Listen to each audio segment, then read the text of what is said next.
Assalamu alaikum everyone, and a very warm welcome to another session of Ask Dr. Saleem. In this series, you can ask any questions that you have regarding Islam, Quran, or Ahadith. जी अस्सलाम वालेकुम sir. वालेकुम अस्सलाम। Sir जवाब उर्दू में दरकार है। मेरा सवाल ये है कि अरबी ज़ुबान के लफ्ज़ों के जो औज़ान या पैटर्न्स होते हैं कि फ़लाँ लफ्ज़ फ़लाँ वज़न पर है या फ़लाँ लफ्ज़ फ़लाँ बाब से है, मसलन बाब मुफ़ाला से है, बाब इफ्तियार है, या फ़लाँ लफ्ज़ जो है वो फ़लान के वज़न पर है, फ़ोला के वज़न पर है। तो पूछना ये था कि ये औज़ान या पैटर्न से मुराद क्या होती है, और अगर कोई शख्स अरबी ज़ुबान के लफ्ज़ का मतलब समझता है लेकिन उसे ये नहीं पता कि ये लफ्ज़ किस वज़न पर आया है या किस बाब से आया है, तो इससे अरबी ज़ुबान को समझने के हवाले से क्या फ़र्क वाक़ होता है? शुक्रिया। देखिए, अरबी ज़बान जो है उसमें अल्फाज जो हैं वो हरूफ से बनते हैं, और उन हरूफ में कुछ बुनियादी अल्फाज होते हैं जिनको अज़ान कहते हैं, जिनकी बुनियाद पे किसी लफ्ज़ का वज़न तय होता है। और कुछ ज़वायद होते हैं जिनसे जो असल में हरूफ के रूट नहीं कहलाते या उनकी सोर्स नहीं कहलाते, बल्कि उनको ज़वायद कहा जाता है। तो वो जो अरबी ज़बान सीखने के तालिब इल्म हैं उनको असातिज़ा या अच्छी किताबें बता देती हैं कि अरबी ज़बान में जो अल्फाज हैं उनके रूट वर्ड्स कौन कौन से हैं, और वो रूट वर्ड्स डिटर्मिन कैसे किए जाते हैं, उनका तयन कैसे किया जाता है।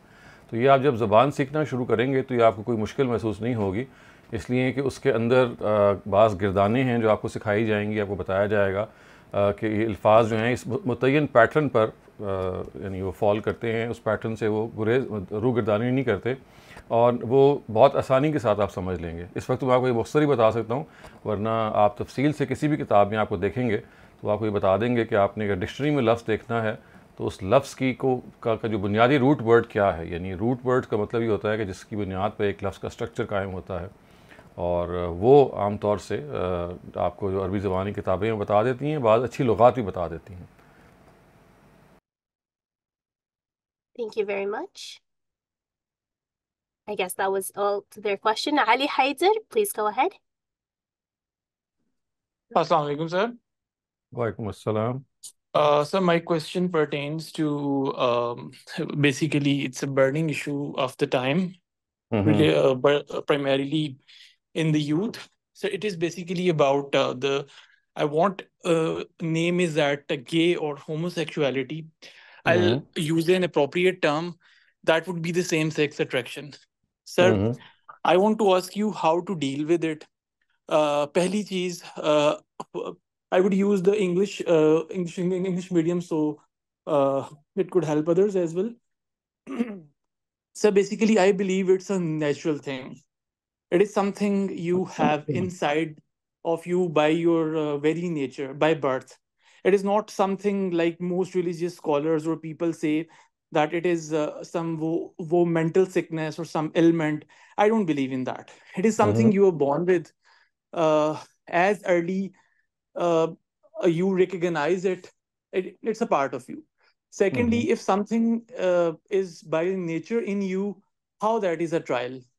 Like I believe nobody is born with something that is sinful. Like nobody is born an alcoholic, nobody is born a liar. These are the things which later on you develop. If something is born with same-sex attraction, how is that a trial? And if that is a trial, as most of the religious people say it, they term it as a trial, then what options somebody experiencing same-sex attractions, what options that particular person have in this trial? I know a lot of people who are practicing Muslims who want to spend a life submission to Allah Almighty, but this is something you cannot deny. This is something that is very natural. How to deal with that? Religious scholars recommend that marriage is an option.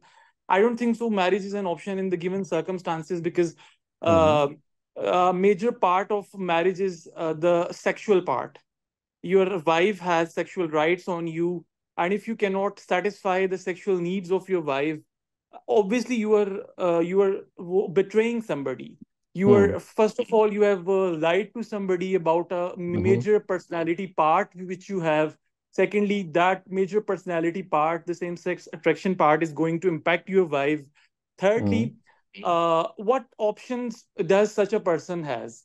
Religiously, if we see, I have a lot of research on it. Sexuality seems a gray area. In Quran, we do not clear cut see anything on this issue except for the tale of Qawm-e-Lut, and that in itself is quite ambiguous. Allah Almighty, who has clearly injected that the greatest of the sin that mankind or a civilization can commit, that is shirk. Obviously, it is not same sex attraction. So how to deal with it? What option does such a person have in the given circumstances, and how such a person, without lying to anyone, without betraying to anyone, can spend a life true to Allah Almighty? Thank you. Right. So this is a very, very important question and a very sensitive topic as well, and something that needs a lot of discussion and a lot of back and forth exchange of views. I can present to you my understanding of the Quran and religion as I have understood it. So you see, let's start off with the very basics. As far as the union of two people is concerned, the Quran, according to its own scheme, as the Almighty has practically demonstrated it, goes through the fact that when the whole mankind started, it started off with Adam and Eve. So basically, it was an opposite gender, two opposite genders who came together to create a family. So the basic family structure in religion, if we study history, especially because the fact that the first, Adam and Eve, the progenitors of mankind, they were of opposite gender, and it was because of them that they procreated and mankind began. So the union which the Almighty in His own scheme envisages is that of two opposite genders, and of course, had it been something else, so what I'm saying is that we need to try to understand the scheme of God. So if we understand the scheme of God, we'll see that He did not create two Adams, He did not create two Eves. On the contrary, He created Adam and Eve, and both, of course, having a different gender, belong to the same species, which actually gives us this basic understanding that the way the Almighty wants this world to develop in the form of a family unit, because this is the basic building unit of a society, is that two people from the opposite gender should come together, enter into a marital contract, procreate and produce children, and of course the whole system of mankind would move forward as a result. Now, of course, comes this question that what if a person is born with this same-sex attraction, as you have said, and he or she does not feel any inclination for the opposite gender? So the first thing that I'd like to point out here is that the solution which is often given is that, well, you can marry off such people and hopefully this inclination will change. I do not favor this at all. I think this would be a it will produce disastrous results. It would be counterproductive because when a person does not have that inclination for the opposite gender, and if you force that thing to happen, it's just going to complicate whole matters. And as you have said, it would be a very telling thing that you've not even disclosed it to your wife maybe, or to your prospective husband, whatever the case may be, and as a result it could be something of a dishonesty as well. So that is not the right solution. I would not agree with it. So the question is that what then is the solution? So let's now discuss this in a little bit more detail. So you can see, and if you look at people and if you talk to doctors, sexologists who have studied this subject, they'll tell you that they are still not fully 100% confirmed if this is a genetically inspired phenomena. So as far as I have read, and I do try to keep myself abreast of all these scientific developments, there is not, you cannot say that there is this consensus or even any certainty that people are born with this inclination. And it is, of course, as we can see, there are things that we can at times clearly say that these inclinations, they come into existence because of certain societal pressures, certain things that you might even know at that time, which are developing when you are growing up. Let's say you're a 1-year-old or 2-year-old, and your own, there are a lot of things that we are not fully aware of that come into play, and they are able to determine our course of action. So as far as science is concerned, today we are not in a 100% position to say that this is something which is genetically compelled or we are born with it. But let us suppose for the sake of discussion that this is something which is a phenomena, whether it is genetically acquired or whether it's something that you acquire from your environment. It doesn't matter, because in both cases a person has to deal with it. So the question is not as much as if it is something which is internally acquired or a person is born with it, as it is with the question that what should we do when such an attraction or such a situation results. So my inclination here once again is the same as what most scholars say, that basically this is, and if you look at things, that we have different inclinations with which we are born. You'll find people who are compulsive liars. We have people who are compulsive killers. They are serial killers. They are kleptomaniacs. They are pedophiles. They are people who have this inclination so strongly built in them that they just cannot resist them. So I'm not debating the origin at the moment. So I was just referring to that origin just to let you know that even science is not 100%, not 100% confirmed whether it's genetically compelled or not. But as I said, let us take it for the sake of discussion that this is an issue.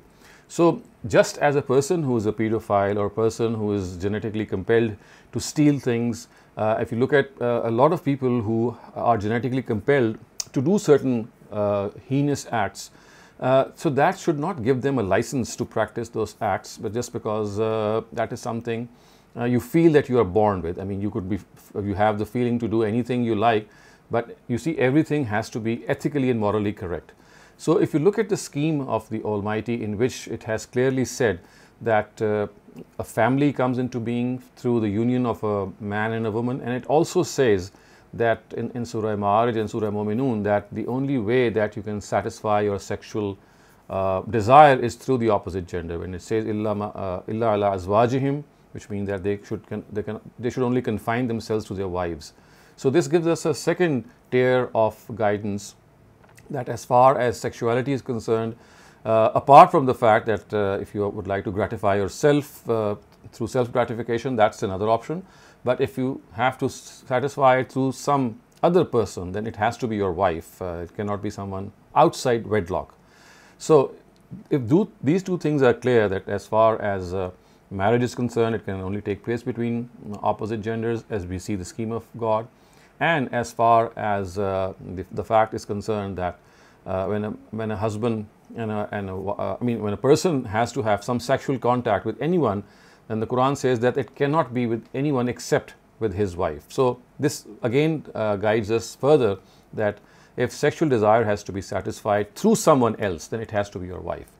But then that does not preclude the option that you can do it on your own in the form of masturbation or self-gratification. This is something which has not been prohibited at all, as is generally misunderstood. And then of course is the question that how should you deal with this desire. So as I said, that desire, when it takes such force in you that you need to satisfy it, then the only way perhaps in this situation is to do it by self-gratification. And the other thing is that if this is something that is not going away, or maybe you're not able to control it, then as I said, this should not be a reason to make it a license in any way. A person can have a very strong inclination to do something, but if that something is that you need to satisfy your sexual urge through the same gender, then this has to be taken as a command of God, that God has not allowed it to happen, and it does not want it to happen. And the reason, of course, that it has not allowed it to happen is also very clear, that the Almighty wants a family system to evolve through the union of a husband and wife, not to the union of two men or two women, because of course that would not produce the family on right footings, and neither would it create the later or the next generation, which is of course one of the products of marriage. Now, of course, another very important thing is that when a person who is going through these urges and he is trying to fight them and he's struggling through them, again, this is something that we have to be very sympathetic to such people. We have to be very compassionate to such people. We must not think that they are lesser people in any way. And they might be going through their own struggles, they might be going through their own problems in life, and at the same time, I think one of the evils of our society is that when a person declares himself that he has this urge, then he becomes the most hated person in the society. Now, this is something which is absolutely not correct. It is intolerable that you regard someone who has declared himself with a different sexual orientation to be a person who is despicable. I mean, you can have a difference of opinion with the person, just as you can have this difference with any other issue in religion. You can have the issue of sexual orientation also discussed as a difference of opinion, but to condemn such people or to, in a way, point fingers at them and regard them to be untouchable, as is the case in our many Muslim societies, this is something that has to be rectified.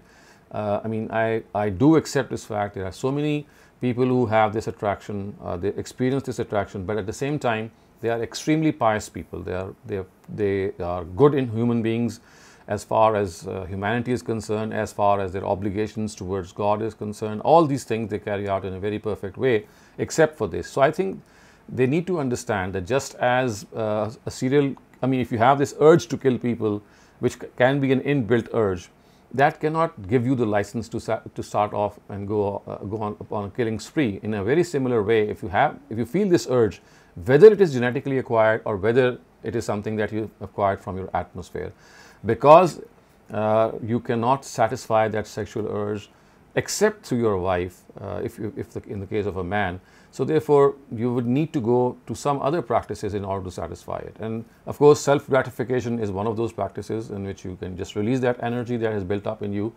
But you cannot be allowed to marry, for example, or live in a union with the same gender, because of course that would be against the scheme of the Almighty. So that is how I understand this complex topic, and I am prepared to discuss more. Thank you very much, Dr. Saleem. We have a bunch of chat questions. So the first one asks, could you please explain verses 38 and 40 of Surah Hajj while explaining the tafsir of Surah Baqarah, verses 114 and 115.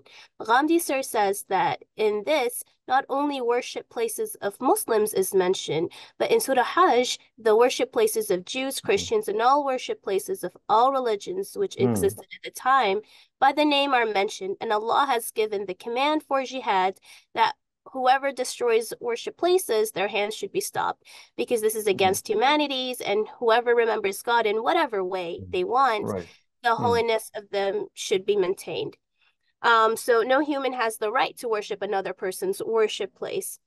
And also about Prophet Muhammad allowing people of Najran to pray on Sunday in the Mosque of Allah, when the people of Najran, they used to worship Isa alayhi salam. Could you please explain these? I don't think it requires any explanation. These are self-explanatory phenomena, I would say, because you see, as far as the destruction of temples or synagogues or churches or mosques is concerned, all of these places are holy in their nature, because these are places in which God is worshipped. Remember, Abrahamic religions, they are all basically monotheistic in nature. Yes, there are deviations. They can be called as deviant polytheists, deviant monotheists, but in no way can they regarded to be polytheistic in nature. So therefore, protecting the worship places of all religions is something of a obligation of an Islamic state. So and at the same time, the example that you have referred to, when the Nazarenes of Najran, they came over and they wanted to worship the God in the manner that they are used to, and they asked God's permission, the Prophet's permission, and he said that, why would you like to go out? Why don't you do it right here in the mosque, because it's a place of God's worship, and they ended up doing it there. So it's just like telling people that these mosques are meant for all types of people. It's not just for Muslims. Any person who would like to worship God, he has this freedom to come and do so. I think this is a very golden example which he set in his own times, and it is a shining example, in fact, in which he was giving them this inspiration as well, that as far as worshipping God is concerned, you don't need to go and necessarily to your own place. It's the same all over, and if you are here in the Mosque of God, why don't you start worshipping Him here? So I think that this is something of a inspirational move by him, and something which we have also not only gravely misunderstood, but we have started to behave in the opposite way, in which on many occasions we do not allow non-Muslims to come to mosques, and if they are allowed to come to mosques, then definitely we do not allow them to go to the Holy Kaaba or the house of God. And if you go there, you'll find there is caption written over there that beyond this point, no non-Muslim can enter. And this is one of the reasons of this proscription is because of not understanding a verse of the Quran which says innamal mushrikuna najis, which means that these idolaters, they are filthy in their faith, and after this certain time they should not come and visit the Kaaba. So remember, these idolaters were being spoken of, against whom the truth had been ultimately delivered, and they were absolutely convinced of their polytheism, but they still insisted that we still will believe in more than one God. So that was a very special category of people about which the Quran said that they will not be allowed in the mosque of God, because they acknowledge one God as their creator, but still out of arrogance or out of any other reason, they still associate partners with him. So this was meant for such, very specific category of people who lived in the times of Prophet Muhammad. Again, after his passing away and other things being done, this is something that has to be understood was meant for those people. As far as other non-Muslims are concerned, who have not even perhaps heard the message of Islam, who would like to come closer to Islam, and for that they would like to come to the Kaaba and the Holy Mosque to experience that spirituality. Everyone, when he goes there, I'm sure you would know, whoever has gone there which would vouch for this, that there is a very special feeling when you visit the house of God. It engulfs you and it gives you a very special orientation regarding God. So instead of opening up these mosques and these places for non-Muslims, we have done the opposite. So I think that I've just tried to explain and make sense of these Quranic verses, which have already inspired so many other people. But as I said, because of not understanding one verse of Surah Tawbah, which says that these idolaters are filthy in faith, we have extended this non-entry of that particular category to all other non-Muslims, and as a result, we have made a mess of these directives. Thank you for that explanation, Dr. Saleem. The next question asks, the state is responsible for only two things. One is the implementation of prayer, and again, two, revenge of action taken against people's lives and their properties. But in another area, people say that prayer is a matter of relationship between Allah and the servant, so the government shouldn't interfere in it.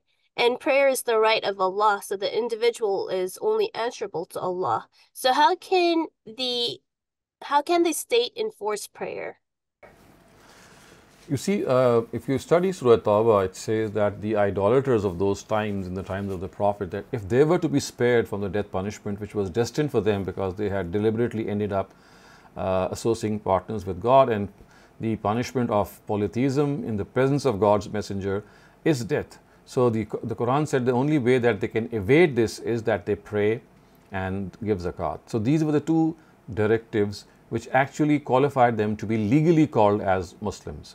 So if you would like to be legally called as a Muslim, then this is something which the state can do, because this is a symbol, this is your outward manifestation that now you live as a Muslim. So for such people whose lives had to be spared, this directive was implemented, and you can very well see that, for normal Muslims against whom no such action has to be taken, for them this has to hold automatically.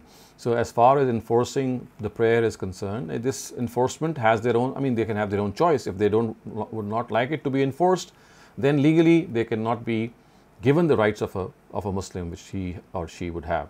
If they have to declare themselves to be a legal Muslim, then this is basically the minimum requirement that they must profess. After professing faith, they must show their profession of faith by praying to him and by giving him zakat. So when it says that a Muslim state has this authority, it does not mean that it is at all times, it's an obligation that it should do it. All that it says is that it can go as far as to do it. Maybe at times it chooses not to do it, but it has the authority to go as far as to do it on certain occasions. And if this occasion, the occasion demands that it should be done, then of course it should be done. But then, as I said, there could be a lot of instances in which this extreme action is not even needed, because people are being educated and people are being slowly brought closer to Islam. So of course some lenience can also be shown. But if at some instance, after showing lenience and after educating people, if a government insists that if you would like yourself to be called a Muslim, then you must outwardly also show that you're a Muslim, then if it wants, it can enforce this. As I said, if it depends on the situation. It can go as far as enforcing it, but as I said, it's not a mandatory thing. Thank you, Dr. Saleem. The next question asks, I like to play badminton with my husband, and we usually play in a public park on the road. But recently we were thinking if it's okay to do so as there are strangers around and I'm often jumping and running around while playing. Can you please clarify if it's okay religiously? Yeah, I think, well, maybe your own modesty beckons you to do so when when you're playing, of course, at times it is not appropriate. You're in an appropriate situation at times, so maybe it's more appropriate and more, it's better if you could do it maybe in your house or some place in which you're confined to your husband's company only. Or a situation in which people are busy in some activity. For example, if you're doing some activity like playing badminton in a club, so because all people are basically involved in that activity, so you don't stand out when you jump around. So when you do it on the roads or on such places which are public places, then you do stand out, and that could be, of course, something which might be against that modesty that every woman has. Thank you, Dr. Saleem. Shabnam, you're up next. Please go ahead. Thank you Maryam sir अभी आपने gauge और homos के question के reply में deviated human attitudes का जिक्र किया जिसमें पीडोफाइल्स और ये सीरियल किलर्स तो लाइक सर मुझे लगता है कि सर ये क्वेश्चन राइज करता है कि ये जो डिविएटेड ह्यूमन एटीट्यूड्स हैं ये मोस्टली या तो जेनेटिक होते हैं या अगर एक्वायर्ड भी हो तो स्पेशली जो पीडोफाइल्स हैं वो मोस्ट ऑफ द टाइम्स वो खुद भी चाइल्ड अब्यूज से गुजरे होते हैं जिसकी वजह से वो इस तरफ आते हैं और सीरियल किलर्स भी एक कंपल्सरी एक उनका एक वो अर्ज होती है तो सर उनकी ट्रीटमेंट पर क्यों नहीं फोकस किया जाता instead of punishing them and condemning them only punishment उनको ट्रीटमेंट की तरफ लाजमन फोकस करना चाहिए और कंडेम नहीं करना चाहिए उनको बताना चाहिए कि ऐसा आदमी जो है he is sick in his mind and he needs medical help so जितने भी इस तरह के मामलात होते हैं अगर वो वक्त पे रिपोर्ट हो जाए देखें ना होता ही है कि वो नुकसान करने के बाद वो रिपोर्ट होते हैं एक सीरियल किलर पकड़ा ही नहीं जाता वो 50 लोगों को मार देता है उसके बाद वो पकड़ा जाता है तो वो तो नुकसान तो हो गया तो असल में ये तो तभी पॉसिबल है ना कि जब बहुत पहले आप इस एलिमेंट को इस सिकनेस को भांप लें और फिर जो पेरेंट्स हैं या जो उनके लवाहिकीन हैं उसका इलाज करवाएं तो होना तो यही चाहिए कि जितना ज़्यादा साइकेट्रिस्ट या साइकोलॉजिस्ट उनको हेल्प कर सकें उनको करनी चाहिए लेकिन जब ये सिचुएशन पैदा हो जाती है जब हाथ से मतलब काबू से हाथ से चले जाते हैं और ये यानी सारे जराइम वो कर देते हैं और वो फिर कानून की जब हदूद में आते हैं तो फिर तो कानून अपना निफाज करेगा Dr. Shehzad. Dr. Shehzad, you were talking about homosexual and lesbians. I just wanted to point out, आप सही कह रहे हैं I don't know if it has been proven scientifically or medically that some people are genetically are born or inclined. But I can personally say that I have seen families where there are children who in their childhood, if you watch them, they have been inclined towards the opposite sex. So I think we have to be fair to them that I don't think it's always that they go in for someone and then they keep on doing that act and it becomes a habit. I think can we also say that there could be some medical reasons and we could help them that way or let them be the way they are?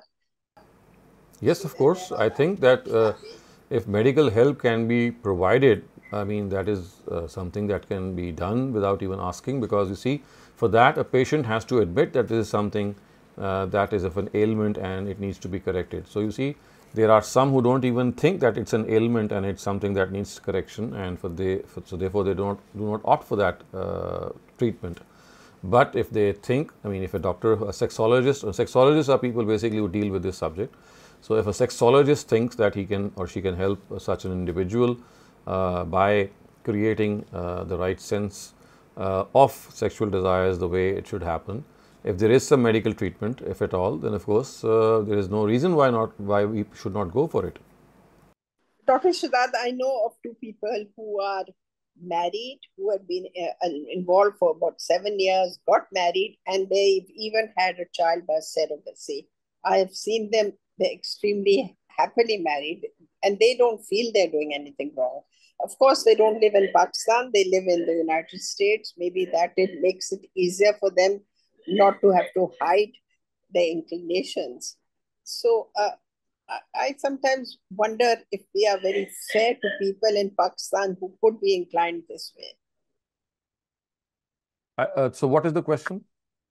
The question is that آپ جیسے فرما رہے تھے کہ it hasn't been proven medically that people Right. can born like this, but as I said کہ میرا جو experience ہوا ہے اور یہ جن کی میں بات کر رہی ہوں they are related, so ان کو تو میں نے personally دیکھا ہے کہ and they are now married and they are happy and they got the child, and so I think they were born like that. So as I said, I mean, even if they, I mean, I went on and answered this question by saying that suppose that it is correct that they are born like this. So what? So you see, if you are born with a particular inclination whose expression is not correct, that doesn't mean that you have the license to do it. I gave you that example of a serial killer or a kleptomaniac, a compulsive thief or a compulsive liar.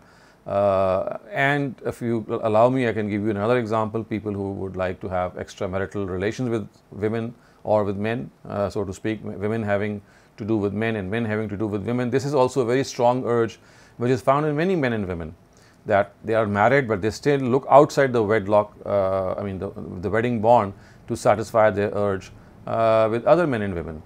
So if that urge exists, what should be done? I mean, you need to curb it, you need to check it. So the existence of an urge does not give you the license to practice that urge. That was what I was trying to explain. So regardless of the origin of that urge, regardless of where that desire came from, whether it was inborn or whether it was acquired, that is immaterial. The thing is that if the expression of desire of something is not correct or religiously incorrect, then we need to check it, as simple as that. یہ تھا ہے جیسے ہمارا ایمان ہے، ہماری ہمیں اللہ اور رسول صلی اللہ علیہ وسلم نے اپنی جان سے بڑھ کے پیار ہے اور ہماری جان بھی ان میں قربان ہے. ایک تو یہ ہے. دیکھیے ایک طرح قرآن پاک میں یہ بھی ہے، تمہیں اپنی جان بچانے کے لیے اوپر بھی اختیار کرنا پڑے تو کر لو. تو اس بارے میں مجھے تھوڑی سی کنفیوژن ہے. ایک طرح ہم کہتے ہیں ہماری اللہ اور رسول میں جان قربان ہے اور قرآن پاک میں کچھ اور حکم ہے.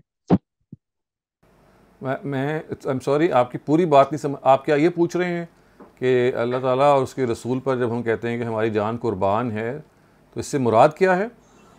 ہاں جی، میں یہ پوچھ رہا ہوں، یہ بھی پوچھ رہا ہوں کہ قرآن پاک پہ ہے کہ اگر تمہیں اپنی جان میں جانی پڑے تو اوپر اختیار کر لو. اس بارے میں مجھے تھوڑی سی کنفیوژن تھی. جی یہ تو ہے قرآن مجید میں، اور یہ کہا گیا الا من اکرہ وقلبہ مطمئن بالایمان. اگر آپ کو اپنی جان کا خطرہ ہے اور آپ کو کلمہ کفر کرنا پڑتا ہے، تو اگر آپ کا دل ایمان پر مطمئن ہے تو جان بچانے کے لیے آپ یہ کہہ سکتے ہیں. یہ تو قرآن مجید میں موجود ہے. ہر میں یہ پوچھنا چاہ رہا ہوں، کہتے ہیں ہمیں اللہ اور رسول میں جان قربان ہے، تو اس میں یہ قربان کرنا ہوا ہم نے اپنی جان بچا لی، یہ میں پوچھنا چاہ رہا ہوں. نہیں، یہ اللہ کے رسول پہ جان قربان ہے کہ کہاں پہ آیا قرآن مجید میں؟ قرآن مجید میں ایسی کوئی آیت نہیں ہے. قرآن مجید میں تو یہ آیا ہے کہ آپ کو یعنی آپ کی جو اپنی زندگی ہے اس کی ترجیح ہونی چاہیے کہ جو دین اللہ تعالیٰ نے اپنے پیغمبر کے ذریعے سے بھیجا ہے تو آپ کو وہ سب سے عزیز ہونا چاہیے. یہ تو بات بیان ہوئی ہے کہ اولا بالمؤمنین لانفسہم، یعنی اللہ تعالیٰ کہتے ہیں کہ پیغمبر جو ہے وہ ایک مومن کو سب سے عزیز ہونا چاہیے، اپنے جان سے بھی زیادہ عزیز. وہ اس مفہوم میں ہے کہ جو دین وہ لے کے آیا ہے، جس دین کے پہلو سے اس نے آپ کی تعلیم دی ہے، وہ تعلیم آپ کے لیے سب سے برتر ہونی چاہیے. اس لحاظ سے تو وہ ٹھیک کہہ رہے ہیں بالکل. السلام علیکم ڈاکٹر صاحب، ایک سوال یہ پوچھنا تھا کہ یہ ابھی حج کے جیسے درمیان میں کیا ہم احرام چینج کر سکتے ہیں، یا اگر کر سکتے ہیں تو کن کنڈیشنز میں چینج کیا جا سکتا ہے؟ مرد اور عورت دونوں کے حوالے سے بتائیے. عورت کا تو احرام دیکھیں ہوتا ہی نہیں ہے، صرف احرام مردوں ہی کا ہوتا ہے. اور وہ کوئی میڈیکل کنڈیشن ایسی ہو جائے، کوئی ایسی جو ڈاکٹر ایڈوائز کرے کہ بھئی اب ان کا آپریشن ہونا ہے، یا کوئی ایسی اور آفت آ گئی جس میں اس کا چارہ نہیں ہے، تو ظاہر ہے پھر تو ہم کریں گے. لیکن اس کے علاوہ اگر کوئی اور حالات ہیں تو اس میں آپ کو نہیں چینج کرنا، سوائے اس کے کہ آپ نے احرام پھر اتار ہی دیا ہے. اگر آپ نے احرام اتارنا ہے، دوبارہ آپ نے احرام باندھنا ہے، یعنی آپ نے پہلے عمرہ کیا پھر آپ نے احرام کھول دیا، دوبارہ آپ نے احرام باندھا، یہ تو ایک بالکل ہے جو پاسبل کیا جا سکتا ہے. لیکن اس کے علاوہ آپ محض یہ محسوس کر رہے ہیں جی کہ آپ کو گرمی لگ رہی ہے یا آپ کے کپڑے گندے ہو گئے ہیں، آپ کا احرام گندہ ہو گیا ہے، تو یہ کافی ریزن نہیں ہے. کیونکہ احرام بذات خود جو پابندی آپ پہ عائد کرتا ہے وہ یہی ہے کہ ان 8-9 دنوں کے لیے یا جو بھی آپ نے ٹائم کے لیے احرام باندھا ہے، یہ بنیادی طور پہ اصل میں آپ کو یہ تعلیم دیتا ہے کہ آپ کچھ عرصے کے لیے دنیا سے کٹ گئے ہیں اور اللہ سے جڑ گئے ہیں، یہاں تک کہ آپ کو اپنے کپڑوں کا بھی ہوش نہیں رہا. اور آپ اپنے بال بھی نہیں کاٹیں گے, آپ اپنے کوئی خوشبو بھی نہیں لگائیں گے, دنیا کی تمام جو اس طرح کی زینتوں کی چیزیں کو آپ ترک کر دیں گے. تو یہ کچھ عرصے کی کیفیت ہے جو اللہ تعالیٰ چاہتے ہیں کہ آپ پہ طاری ہو جائے, کہ آپ ڈیووٹڈ ہیں اللہ تعالیٰ کی کاز کے لیے فار سم ٹائم. سو اگر آپ کو اس کی فلاسفی کا پتہ ہوگا تو پھر آپ کو یہ سمجھ میں آ جائے گی کہ صرف غیر معمولی سچویشن میں یہ الاؤڈ ہے کہ اس کو تبدیل کیا جائے. In Google Translate, it's asking what's the difference between a sect and a school of thought. That's the ending line. Between a sect and so you see there is a big difference between a sect and a school of thought. When a person believes in a school of thought, he is not regarding that school of thought to be the final word, which cannot be changed, which cannot be reinterpreted, which cannot be revisited. It's a point of view. But when something becomes a sect, then the declaration of that sect is that we have the ultimate truth with us. We will not change that truth, come what may.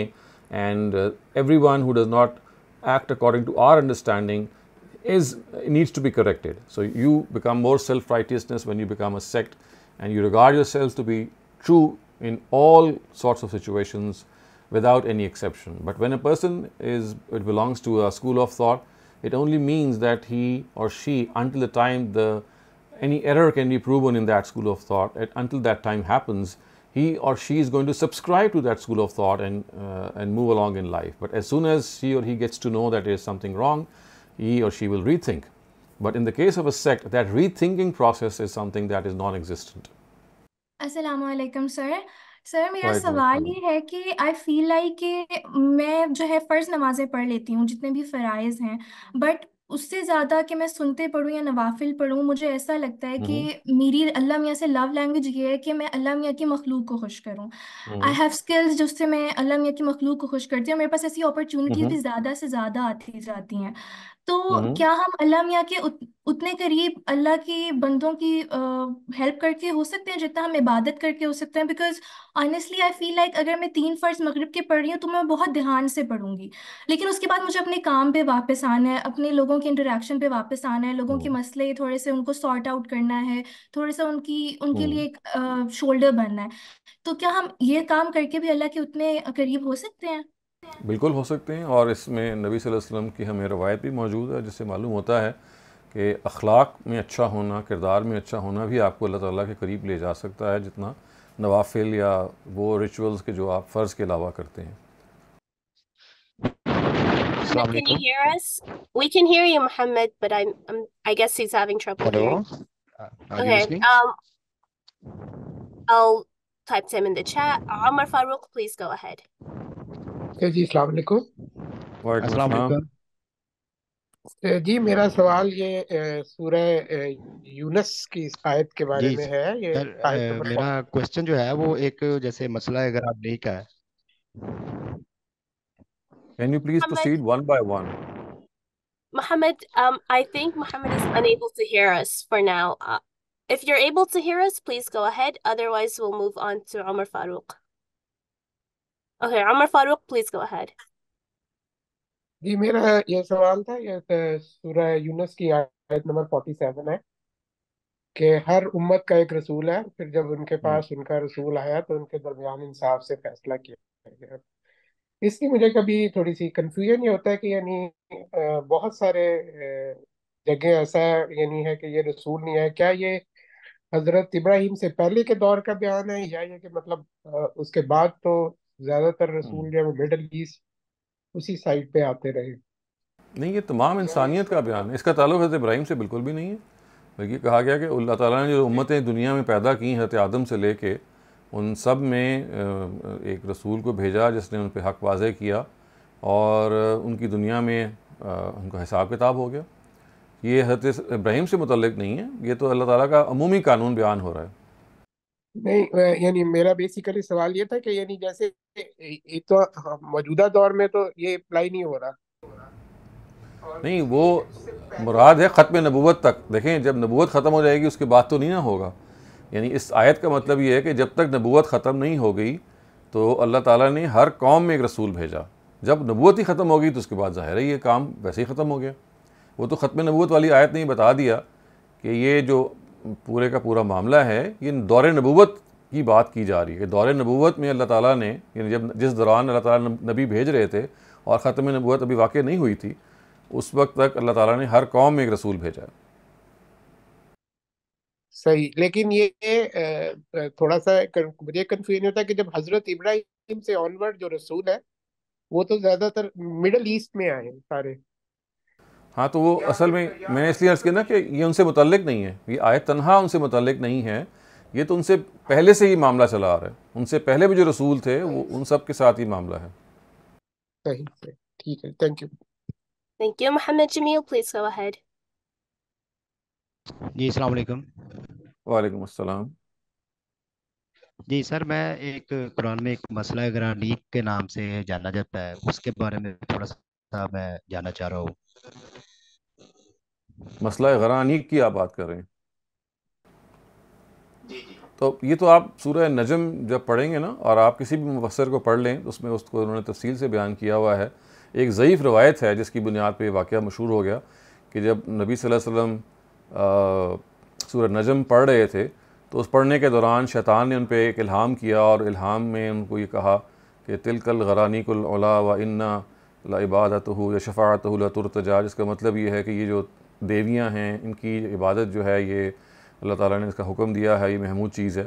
تو یہ ایسی ہے کہ جیسے اس سورہ کے دوران سورہ تو اللہ تعالیٰ نازل کر رہے تھے الگ سے، لیکن یہ چند اور آیتیں ہیں کہ جو شیطان کی طرف سے نازل ہو گئیں اور نبی صلی اللہ علیہ وسلم پہ یہ انہی کو آپ وہ کہتے ہیں نا، جو سیٹنک ورسز کا آپ نے نام سنا ہوگا، وہ انہی کی طرف اشارہ وہ کرتی ہیں۔ لیکن یہ روایت بالکل کمزور روایت ہے، ہمارے ہاں یہ حدیث کے معیار پہ پوری بھی نہیں اترتی۔ جو محدثین ہیں آپ ان کو دیکھ سکتے ہیں، اور اگر آپ اس کو تفصیل سے جاننا چاہتے ہیں تو اس پہ سب سے اچھا نوٹ اگر آپ اردو زبان میں دیکھنا چاہیں تو مولانا مودودی صاحب کی جو تفہیم القرآن ہے، اس میں اگر آپ سورہ نجم کی جو یہ شروع کا حصہ دیکھیں گے نا، تو اس میں انہوں نے اس روایت کو پورا بیان بھی کر دیا ہے اور اس پہ تنقید بھی کر کے بتا دیا ہے کہ یہ کتنی کمزور روایت ہے۔ لیکن یہ جو سورہ حج میں بھی آیات آتی ہیں کہ وہ جو ہاں وہ تو حج میں آیت، جی وہ اس لیے ریلیٹ کرتے ہیں نا اس کی شان نزول کے طور پہ، وہ کہتے ہیں کہ جب بھی کسی رسول نے اللہ تعالیٰ کے حق میں بات کرنے کی کوشش کی ہے تو ایسا ہوتا ہے کہ شیطان اس کے خلاف پروپیگنڈا کرتا ہے، تو لوگوں کا خیال ہے کہ وہ پروپیگنڈے کا مطلب یہ ہے کہ اس طرح کی آیتیں الہام کرتا ہے۔ دونوں الگ الگ باتیں ہیں۔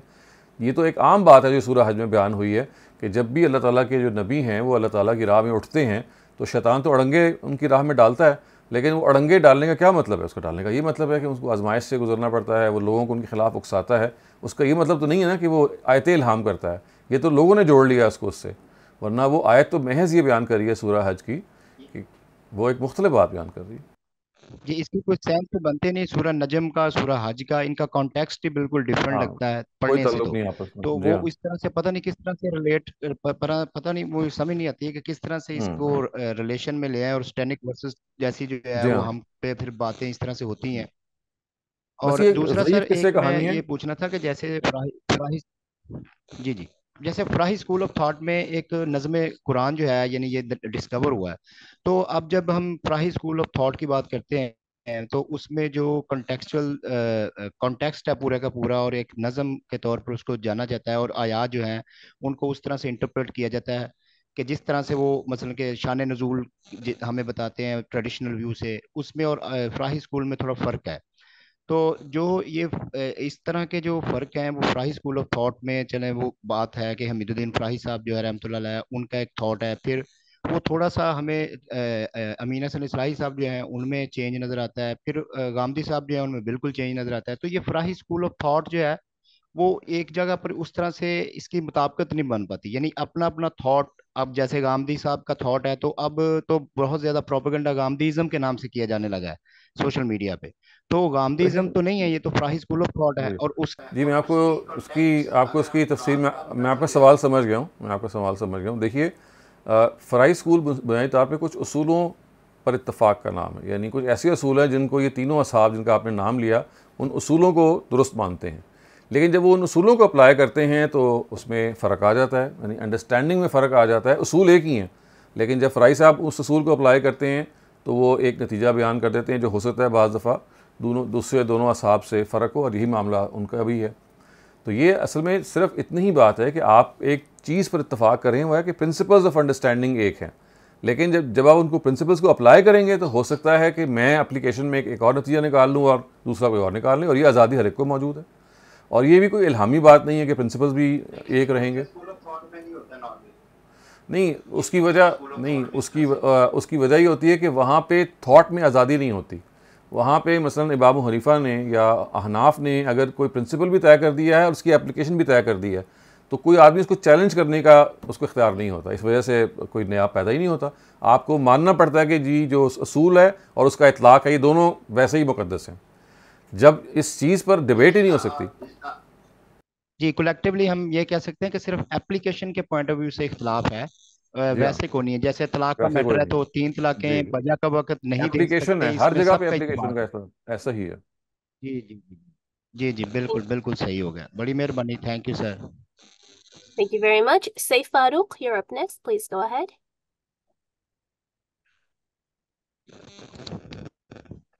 Okay, I think they've lowered their hands. Akram Bhatti, please go ahead. السلام علیکم سر. وعلیکم السلام. جو پہلے بھی بات ہو رہی تھی، جو یونس کی آیت نمبر 47 ہے جہاں پر ذکر ہے کہ ہر امت میں ایک پیغمبر آیا. میں نے مجھے بھول گیا کتاب کا نام، چھوڑا کتاب کا تھا، پڑھا تھا کہ ہندوازم میں بھی وہ وہاں پر ایک پہلا تو ان کا وید ہے، وہ یہ ہے کہ صاحب کے استاد نے انہوں نے استاد نے دوسرا کوئی تھی انہوں نے استاد Muhammad Jamil, we can still hear you. اور Please mute yourself. دوسرا پھر یہ ہے کہ اسی میں ذکر تھا کہ حضرت نوح علیہ السلام جو تھے وہاں پر آئے تھے.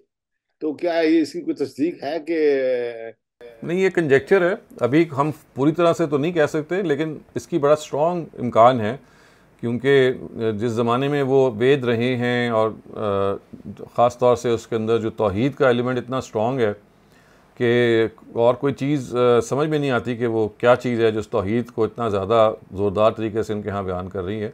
تو اگر وہ براہ راست نہیں تھے تو کم سے کم ایسا ضرور لگتا ہے کہ ان کی تعلیمات کا اثر بہت رہا، اور وید جو ہیں اسی وجہ سے آپ کو توحید کی منادی کرتے ہوئے نظر آتے ہیں. تو لیکن یہ چونکہ ایک پری ہسٹورک چیز ہے، تاریخ کی روشنی میں نہیں ہے، تو ہم کوئی قطعی طور پہ تو بات نہیں کہہ سکتے، لیکن ہم یہ کہہ سکتے ہیں کہ اس کی اسٹرانگ پاسبلٹی ہے. کیونکہ دیکھیں اللہ نے میرا سب پوائنٹ، اللہ نے کہا کہ ہر امت پہ ہم نے ایک نبی بھیجا.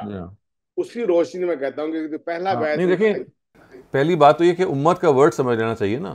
امت کا جو تعلق ہے وہ اس چیز سے ہے کہ یعنی آپ یوں سمجھیے کہ جو تاریخ کا دور ہے، جو نبوت کا دور ہے حضرت آدم سے لے کے نبی صلی اللہ علیہ وسلم تک، اس میں جو امت کی ڈیفینیشن کیا ہے؟ گروہ کی، کہ مختلف علاقوں میں جو گروہ چلے گئے وہ امتیں بن گئے. یعنی امت سے مراد علاقائی گروہ ہیں کہ جہاں اب سیٹلمنٹ شروع ہو گئی، وہاں پہ ایک مناسب تعداد میں جو لوگ ہیں وہ جمع ہو گئے. تو وہاں پہ یہ ہم اس وقت یہ نہیں کہہ رہے کہ وہ جو امت ہے وہ لسانی بنیاد پہ بنی، وہ زبان کی بنیاد پہ بنی، وہ فلاں. یعنی اس زمانے میں اصل چیز علاقہ تھا. علاقہ میں جب لوگ چلے جاتے تھے تو وہ اس علاقے کو ایک لحاظ سے آباد کر لیتے تھے. تو جسے آپ انگریزی میں سویلائزیشن کہتے ہیں.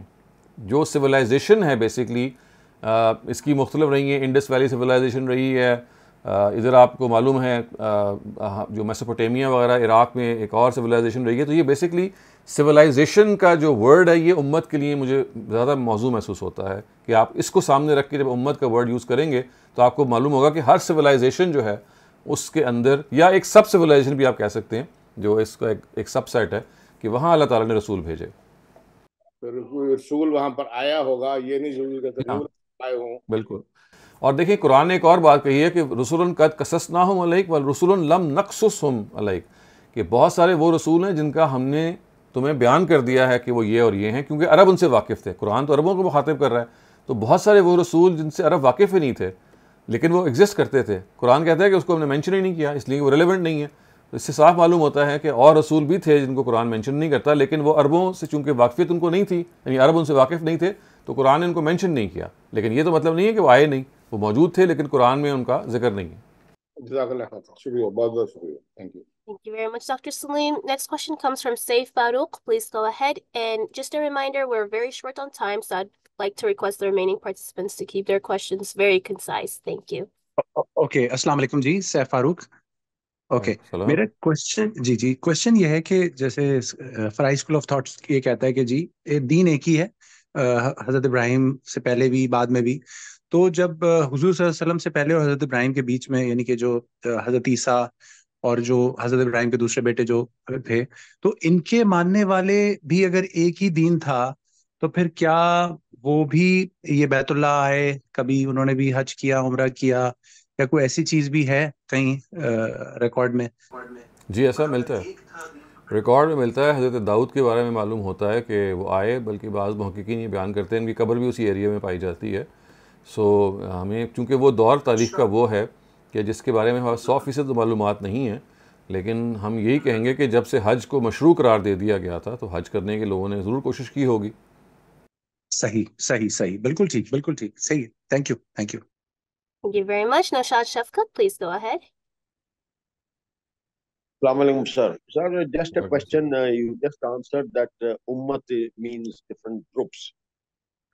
I'm asking this question from another perspective, that Hazrat Adam was the first human as well as the first prophet. What was the need for a prophet so soon after creation? Had man gone astray so much right at the beginning? And why was the need for a prophet being the first man? So the first, Adam being the first prophet, in spite of the fact there could not have been any differences because mankind had yet to evolve, the reason for him being a prophet is not this that we generally think. Basically, he was the person or the first person who spoke to God.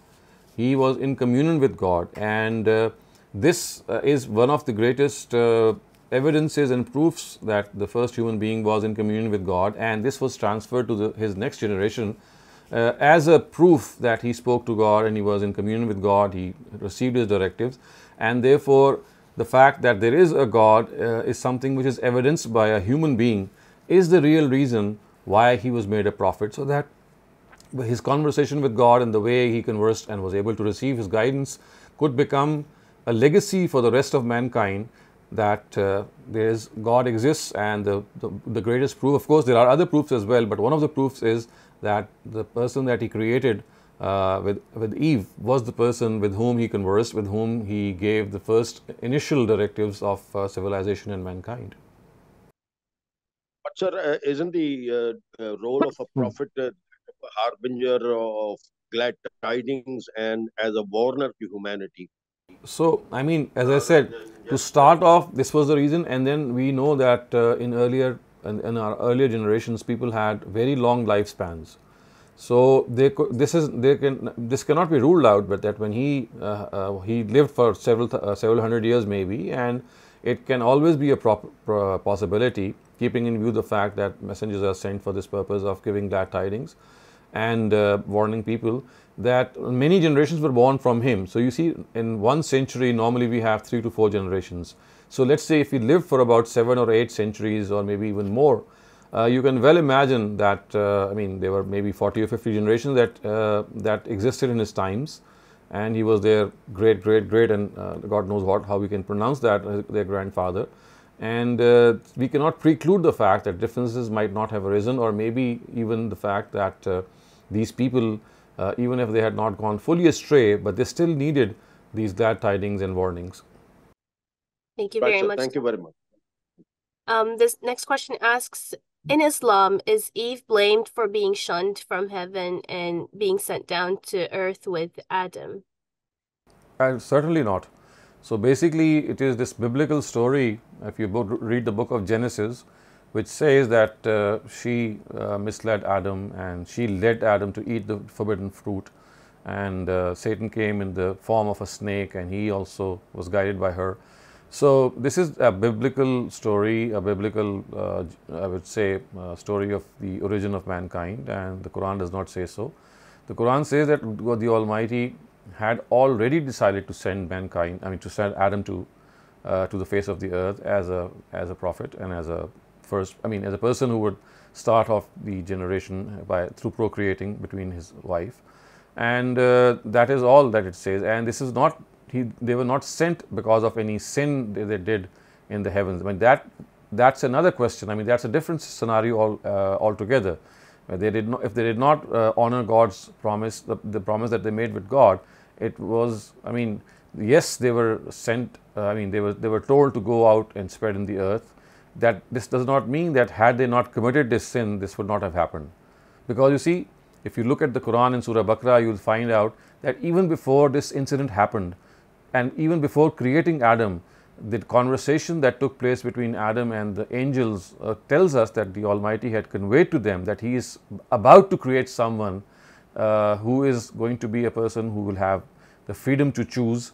And the angels actually debated with Him and said that why would you want to create someone who is going to cause bloodshed on earth? Because He is given the freedom to choose and freedom to exercise His will, then that is going to produce a lot of problems.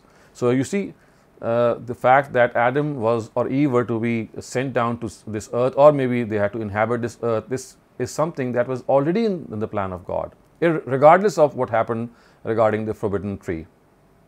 Thank you, Dr. Saleem. The next question asks, in your writing 5 Steps to Happiness, you suggest finding a purpose in one's life, but it's sometimes really hard to keep in focus with our purpose, and due to other reasons, someone might lose focus. So what do we do then, and how do we keep our mind and heart focused objectively? Well, you see, this is a process of trial and error. To find a subject or a purpose in life and an objective of life is something which is something which our parents and our system of education should teach at a very young age when we are passing through school times, because that is the time when we are developing. And once we are able to gauge who we are, then of course we can set our own aptitude as a barometer of the aptitude that of the purpose in life that we should set ourselves. But in the absence of any such help from our system or from our parents, there are many tools which are being made today in the form of quizzes and questionnaires which help you in determining your purpose in life. So this determination of your purpose in life is something which is the biggest, I would say, thing that keeps you in focus. It keeps you on track, because you see, you're now finding an aim in your life. You're not wandering here and there. It's not that you have no purpose in life and you are just going along the tide of time. No, on the contrary, if you found that purpose in life, now you're going to plan your life accordingly. You're going to live your life accordingly. You are going to divide your time accordingly. So that focus that you're talking about is something that can really be obtained once you are able to do so. Once you are able to find out your own aptitude, your own personal ability, where or what you can do. And I've often talked about this, and I also would like to express this fact that one of the things that that will let you know what your aptitude is the hobbies that you might have. See, your hobbies are a reflection of your inner inclination and aptitude. And secondly, your own environment will give you some feedback. Your friends, your family will tell you, well, you're good at this thing. And thirdly, if you win prizes or any acclaim or awards in a particular field, that again is a signal that you're good at certain things which have won acclaim. So this is how you are able to determine your own personal aptitude.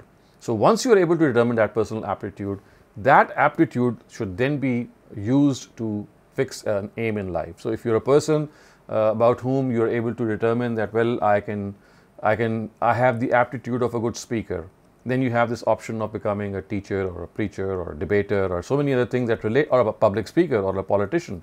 So these are skills which these people use. So you see, basically it is your inner inclination, what you have should be used. It is something that should govern the objective of life that you have. If you do not use your inner inclination and you set yourself some other objective, then this will be like wishful thinking or an ambition that you have in your mind, but it's not going to be fulfilled. Only those objectives are real which are in line or in consonance with your inner ability. So the first thing is that you find your inner aptitude in your capacity, and then in accordance with that ability and capacity, you determine your purpose in life. Thank you very much, Dr. Saleem. We have one more raised hand, but we're all out of time. So if you have a bit of extra time, we might take that. Yes, please do so. Yes, we can do so. Rafia Khwaja, please go ahead. Please make your question very concise. Dr. Shehzad, the Quran addresses the Muslims, people of the book, and the idolaters. What about the rest of the religions, atheists, Buddhists? The Quran doesn't address them. What will happen to the faith of these people who the Quran has not addressed? What's going to happen to them after their death? So first of all, the reason that the Quran has not addressed Hindus or Buddhists is that, I mean, the Quran is a book of dialogue. It's going to speak to people who are present in Arabia in the time of its revelation. So there were no Hindus or Buddhists in its times of revelation, so therefore it did not speak to them. So because it's a live dialogue from God with people who were standing in front of Him in the land of Arabia, so only people who were there could have been discussed. Now, having said that, in spite of the fact that there are several denominations which are not discussed by the Quran, it does not mean that there is no guidance found about them, or we cannot determine anything about them. But on the contrary, if you are able to find out how God has conversed with Jews and Christians and the believers, from that very conversation you can derive principles on the basis of which guidance can be obtained for any follower of any religion. So, I mean, there is one thing that they are not addressed, but this doesn't mean that because of a lack of address there is no guidance for them. So that you have that indirect guidance available. You can draw analogy on the basis of those directives which are given to people who were present in the times of the Prophet in Arabia, and you can apply that guidance to other people who were not present. Thank you very much, Dr. Saleem. That was it for all of the questions today. Thank you so much for staying extra time to answer.